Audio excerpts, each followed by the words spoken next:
Waktu adalah sesuatu yang tidak bisa kita sentuh, tapi ia mengatur seluruh hidup kita. Ia tak berbentuk, tapi menentukan kapan kita lahir, menikah, bekerja, dan meninggal. Setiap hari kita melihat angka-angka di kalender, menganggapnya pasti dan tak terbantahkan. Tapi, bagaimana jika waktu yang kita percayai adalah sebuah ilusi?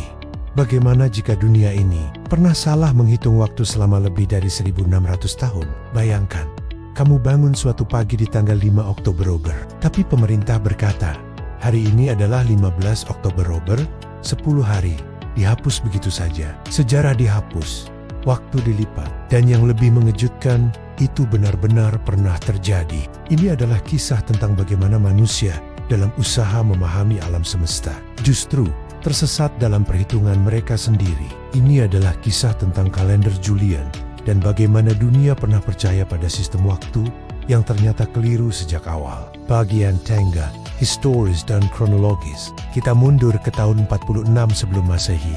Julius Caesar, sang diktator Romawi, memutuskan untuk memperbaiki kekacauan dalam kalender negaranya. Kala itu, bulan dan tahun bisa dimanipulasi oleh para politikus untuk memperpanjang masa jabatan atau mempercepat pemilihan.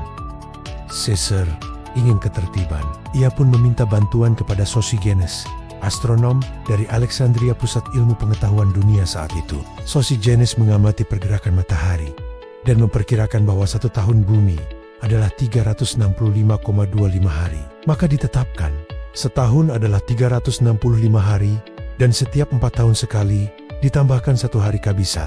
Kalender ini dianggap modern dan revolusioner, maka dipakai oleh kekaisaran, gereja, dan kemudian menyebar ke seluruh Eropa. Inilah yang kita kenal sebagai kalender Julian. Namun yang tidak mereka sadari, perhitungan itu sedikit meleset. Bumi ternyata hanya butuh sekitar 365,2422 hari untuk mengelilingi matahari.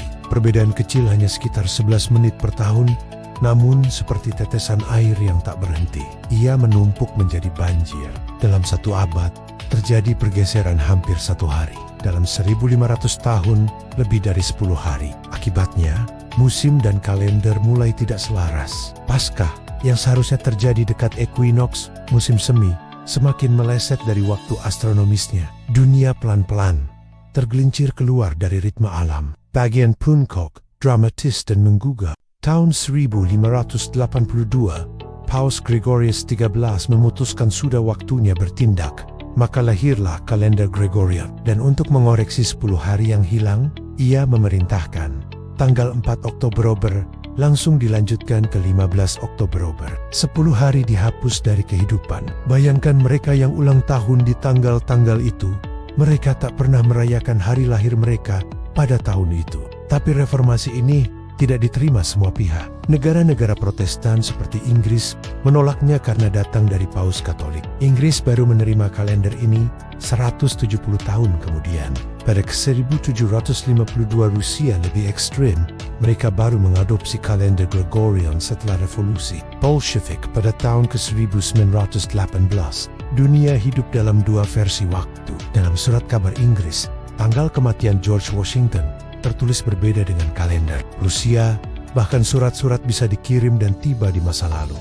Ini bukan fiksi ilmiah, ini sejarah. Sejarah di mana manusia hidup dalam dua waktu yang saling bertabrakan, penutup reflektif dan filosofis. Di balik semua ini, ada pertanyaan besar yang seharusnya menggugah kita.